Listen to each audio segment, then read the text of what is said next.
ఎందుకు ఎందుకు తెలుసా అండి, తాత ముత్తాతలు సంపాదించిన ఎకరాల భూమిని అమ్మేసి ఊర్లలో ఉండలేక వచ్చి ఈడ కోట్లు పెట్టి అవి గేటెడ్ కమ్యూనిటీలు కొంటున్నా. ఆడ ఫస్ట్ వాచ్మెన్ గాడే లోపల రానియడు మనల్ని. అది సెంట్రల్ జైలు కాకపోతే ఇంకేంది? ఐ ఫీల్ ఇట్ అసలు అనిపిస్తుంది. ఎందుకంటే ఈ థాట్ ప్రాసెసింగ్ నాకు కూడా లేదు ముందు.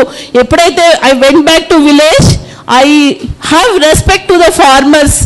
ఏం కష్టం అండి అసలు, అది పడితే తెలుస్తుంది పంట పండించడానికి వాళ్ళు ఎంత కష్టపడితే. మనము ఈరోజు కూడా నేను చూసిన చాలామంది అన్నం కూరలు అన్నీ వేసేసేస్తున్నారు.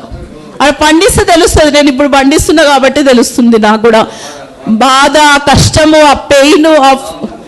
మనం అందుకే అంటున్నాను, అందరూ ఈ 50+ వాళ్ళందరూ ఇటు ఉండొద్దు హైదరాబాద్లో. సారీ. Thank you.